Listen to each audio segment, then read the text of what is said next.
Good morning. Welcome back to Let's Be Bold. And we are in the middle of our series on the 7 types of rest.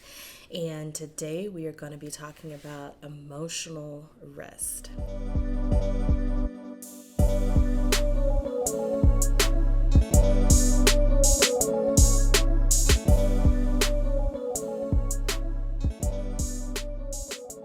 So, emotional rest is basically emotional expression in a safe and also be helpful if it was in a consistent way. And this can look a lot of different ways. So before we get into the action steps that I would recommend that you take, and these are the same action steps that I took and continue to take, I want to break down a little bit what emotional output looks like for most people. So, most people fall into 2 camps of emotional expression, right? And you're either a jack in the box or a leaky faucet. Full disclosure, I'm a jack in the box. You could ask my parents and my sisters what that looks like for me growing up. I feel like I've gotten a lot better. To define it, jack in the box, a person who's a jack in the box as far as emotional expression is someone who lets things build and build and build and build, and then all of a sudden they explode. I had a jack in the box as a kid, in fact, and the motivation for me playing with it was not even the fact that the jack in the box popped out. I just wanted to hear the song, and so I would spin and spin and spin and spin. I don't remember the words of the song, but it was like do do do do do do do do do do do do do. Anyway, and once you got to the end of the song, the jack in the box would pop out, right? And so that is the same way with our emotional expression sometimes is we let the music play and we let the music play. So the music in this situation would be external stimulus. It would be feelings that come up that we don't express or we feel like we have to keep to ourselves because it would upset other people. And all of a sudden the music stops and then it's just like this explosion of emotion. And just because I'm using the word explosion, which I recognize is more of an aggressive word, that does not mean that the emotional expression is necessarily aggressive, right? It could be breaking out into tears in the middle of King Soopers, which I have been close to multiple times, and that's not necessarily about me being in the jack in the box. Usually it's like I'm really tired and overwhelmed and King Soopers is not half what I'm looking for. So it could be crying, it could be yelling, it could be lots of different things as far as what this emotional expression looks like all of a sudden. It could be an increase of like reaching out to friends and then friends are like, okay, what's happening? You're like really needy all of a sudden, and usually it's not all of a sudden, but we're not getting into warning signs today. So that is what jack in the box emotional expression looks like. If you don't identify in that camp in the same way that I do, then maybe you are a leaky faucet emotional expressor. And I love these analogies. I use these with my clients all the time. So leaky faucets are people who their emotions consistently leak out of them, right? So if you've ever experienced a leaky faucet in your actual home or a place of dwelling, then you understand that when you have a leaky faucet, sometimes you put a bucket underneath it to catch the water. And those small drips, it's like, oh, it's just some drips. But over time, you're like, wow, this bucket got really full just from small drips. Or you recognize like, wow, my water bill is a little higher than it usually is because this leaky faucet has been slowly releasing water. So in the context of emotional expression, if you are a leaky faucet, you are a person who experiences emotions and it's like, oh, it's not a big deal, but over time, it's looking like, maybe like a jab here or weeping here or, yelling at the drivers on the road all of a sudden. It's like consistent, like emotional output. And seemingly disconnected from the big picture, right? And so both, if you're a jack in the box or a leaky faucet, your emotions are not being taken care of. Your emotions are being abandoned in some way, and they're either coming out everywhere or they're not coming out at all. So here is the action steps that I took as far as finding emotional rest over the last couple of weeks. So the first thing that I recommend, and this is something that I've always done in my life on and off, is journaling.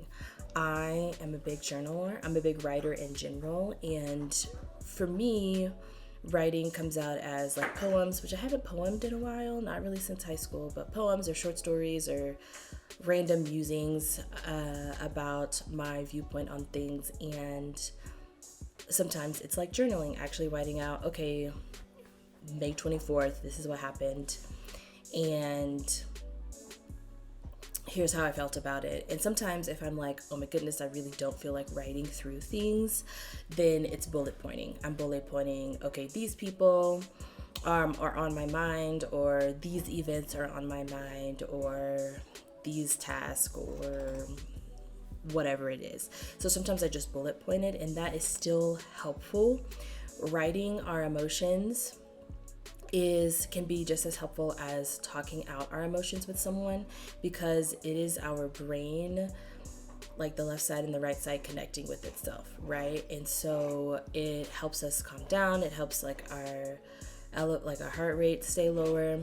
For me, sometimes if I get too overwhelmed or I have too many emotions going on and I don't find some way to express them, then my brain kind of gets like fuzzy, not like a brain fog, but kind of like this buzzing of like, oh my goodness, I've got kinetic energy built up. I know it's not kinetic energy. That's just the word that came to my mind. Okay, bear with me. So journaling is something that works really great as far as emotional rest. And it is something that I'm not the most consistent with, like a couple times a month I'll sit down. I really want to be better at this. Another way sometimes journaling is helpful for me is I'll journal through prayers, right? And we haven't gotten to spiritual rest yet, but we will get there. The other thing that I would recommend is therapy.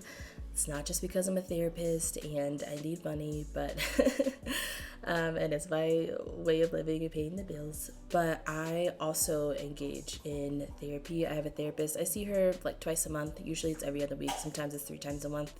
If it's one of those months that's like, here's 5 weeks instead of 4, and you're like, this is outside of my budget. But having a therapist is helpful for me because it is an outside perspective of my life and someone who can give me feedback that is not in a critical way. Not that my friends don't give me like feedback that's not critical, but it's, it's the kind of third layer outside perspective that's like, hey, like I think, let's help you like piece together some of your stories that seemingly seem disconnected. And so that is something that's been helpful for me. It's also been helpful to grow and to create some self-awareness for me where I'm like, oh, I didn't know this was a thing. So, or this is not something I recognized in myself. So therapy is definitely something that can be helpful that I recommend. The third thing is to phone a friend. Now, I'm a talker, and so I am really big in communicating with my voice, right? And so me and one of my best friends, we talk every Wednesday night, and sometimes it's like 2 or 3 hours. And sometimes it's like, catching up on how our lives are and what work looks like. And sometimes it's spiritual reflection. Again, haven't gotten to spiritual rest yet, but it's coming. And sometimes it's researching countries that we've never heard of. Actually, that's what's been recent. We've been like, hey, let's look into this country because of this game that we're playing. But anyway, so that helps me, feel connected. And I will call other people too. Like if I'm like, hey, like I'm just wondering what you're doing, or I just want to catch up. A lot of my old coworkers at my former job, I will reach out to them over the phone, and so that is really nice. And then of course, like FaceTime with community is really nice. I love going on walks with my friends or spending time with them like over meals.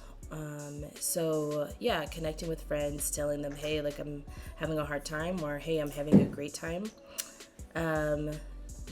I also do this through text. So I just like to communicate with people. So anyway, that's something that I would recommend that you guys invest in as far as your communities.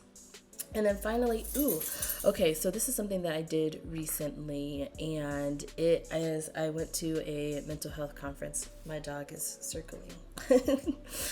So I went to a mental health conference recently, and it was amazing. And this is something that anyone can participate in, right? Not just therapists necessarily. I got the benefit of, getting CEUs because I have to maintain my license, and you have to get so many continuing education units to, keep you up on what's happening in the world of mental health.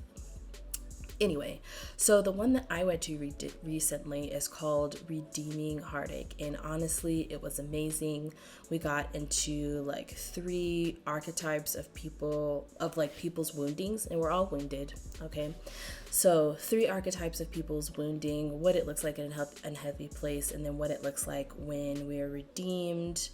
And this one was really cool too because it overlays faith as well. And so it's, looking at where our woundings, the recommendation was to look at where you've been wounded in life, and that is likely where your purpose is. And it is, spiritual warfare of you being attacked in this way, or you having hardships in this way, and coming into conflict or trying to prevent you from being the person that you are designed to be. So I absolutely love this because I work in the mental health field and I love mental health. I think it's important, but I also love this as a piece of self-reflection, and I also love this as a piece of connecting with other people.